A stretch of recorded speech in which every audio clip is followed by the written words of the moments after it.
श्री स्वामी समर्थ. नमस्कार विद्यार्थी मित्रांनो, प्रेक्षकांनो, मी प्राध्यापक विशाल सर. विद्यार्थी पालकांची चिंता वाढवणारी एक बातमी समोर आलेली आहे. कुठली आहे काय आपण जाणून घेणार आहोत. चॅनलवर नवीन असाल तर नक्की चॅनलला सबस्क्राईब करा आणि बेल आयकॉन नक्की प्रेस करा. तर बघा विद्यार्थी पालक, तुम्ही जर असाल तर हा व्हिडिओ तुमच्यासाठी अत्यंत महत्वाचा आहे. कॉलेज जे आहेत, इंजिनिअरिंग कॉलेज ते बंद आहेत. महाराष्ट्र आणि उत्तर प्रदेशमध्ये वाईट परिस्थिती. त्याचप्रमाणे एका वर्षात देशातील 5,000 शाळा बंद झालेले आहेत. आता या नेमक्या कशामुळे बंद झालेत, त्याचं कारण काय आहे हे सविस्तर मी तुम्हाला सांगणार आहे. तुमचा मुलगा त्याच शाळेत शिकतोय का ज्या शाळेत शाळा बंद होणार आहेत, शाळा कशामुळे बंद होत आहेत, आणि जर बंद झालेल्या शाळा आणि तो मुलगा जर त्या शाळेत शिकत असेल तर त्याचं पुढं काय होणार, असे बरेच प्रश्न काही विद्यार्थी पालकांचे मला आलेले आहेत. या संदर्भातला हा व्हिडिओ आहे. तर व्हिडिओच्या पुढे जाण्याआधी बघता बघता 1 सेकंड लागतोय, लाईक करत चला. तर सर्वप्रथम आपण कॉलेजची चर्चा करू आणि त्यानंतर शाळेंची चर्चा करू. तर बघा, महाराष्ट्रात आणि उत्तर प्रदेशमध्ये जास्त शाळा कॉलेज जे आहेत ते बंद करण्यात आलेले आहेत. जवळपास इंजिनिअरिंग जे कॉलेज आहेत देशातील 58 कॉलेज बंद करण्यात आलेले आहेत. याच्यात एक महत्वाचं जे कारण सांगितलेलं आहे की विद्यार्थ्यांनी इंजिनिअरिंग कॉलेजला कमी प्रवेश घेतलेले आहेत. इंजिनिअरिंग कॉलेजला त्यांचं ऍडमिशन जास्त झालेलं नाहीत किंवा अपुऱ्या सुविधा आहेत, अशा प्रकारची माहिती सरकारकडून देण्यात आलेली आहे. आणि त्याचप्रमाणे 58 इंजिनिअरिंग आणि तंत्र शिक्षण महाविद्यालय बंद करण्यात आलेत. यामध्ये महाराष्ट्र आणि उत्तर प्रदेशची चिन्ह ही वाईट दिसत आहेत, कारण महाराष्ट्र आणि उत्तर प्रदेशमध्ये जवळपास 12 आणि 12 हे इंजिनिअरिंग कॉलेज बंद करण्यात आलेले आहेत.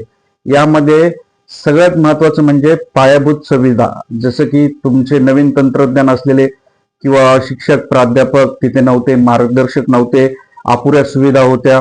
त्यानंतर महाविद्यालयांना खर्च भागवणं हे कमी अशक्य होतं. अशा बऱ्याच काही कारणामुळे ते बंद करण्यात आलेले आहेत. त्यामुळे फक्त त्यांच्याकडे पदवी येत होती परंतु कौशल्य येत नव्हतं, असं कारण देण्यात आलेलं आहे. आणि दुसरी गोष्ट त्याच्यामध्ये एक आणखीन आहे की आपल्या देशातील जवळपास 5,000 शाळा या बंद करण्यात आलेल्या आहेत. आता या 5,000 शाळा का बंद करण्यात आलेल्या आहेत, त्याचं एक महत्वाचं एक कारण म्हणजे विद्यार्थ्यांची जी संख्या आहे, जी जिल्हा परिषद शाळा ज्या आपण म्हणतो सरकारी शाळा, याच्याकडे जी पटसंख्या कमी होत आहे.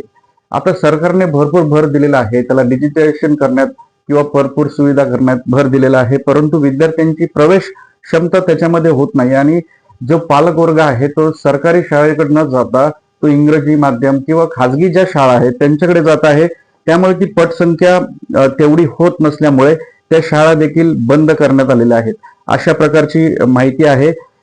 सरकारी शाळांमधील गुणवत्ता, पायाभूत सुविधा, शिक्षणाच्या विश्वासार्हता यामुळे पालकांच्या मनात जास्त करून खाजगी शाळांकडे ओढ लागलेली आहे, अशा प्रकारची माहिती आपल्याला मिळत आहे. त्यामुळे तुम्ही सध्याच्या युगामध्ये बघितलं तर ही एक वाईट परिस्थिती आहे की आपण आज सरकारी शाळेमध्ये शिकलेलो आहोत, चांगल्या पद्धतीने शिक्षण घेतलेलं आहे, परंतु त्याच सरकारी शाळा महाविद्यालय जर बंद होत असतील आणि खाजगी शाळांकडे जास्त कल जात असेल तर याच्यामध्ये नेमकी चूक कुणाची आहे, हा एक प्रश्न तयार होतोय. त्यामुळे तुमचं एक सविस्तर मत तुम्ही मांडा की सरकारी शाळा ह्या सुधारित करण्यासाठी किंवा विद्यार्थी जास्त करून तिकडे प्रवेश घेण्यासाठी काय केलं पाहिजे पालकांनी किंवा सरकारने काय केलं पाहिजे, उपाययोजना. तुमचं काय मत आहे कमेंट करा. ही एक चिंता वाढवणारी एक मोठी बातमी आहे. यावर सविस्तर तुम्ही तुमचं सखोल मत मांडू शकता. आणि तुम्ही कुठल्या शाळेत शिकलेला आहात, आज तुम्ही बघत असाल की सरकारी शाळेत शिकलेले विद्यार्थी हे भरपूर मोठ्या मोठ्या पदावर गेलेले आहेत. मी सुद्धा सरकारी शाळेतच शिकलेलो आहे.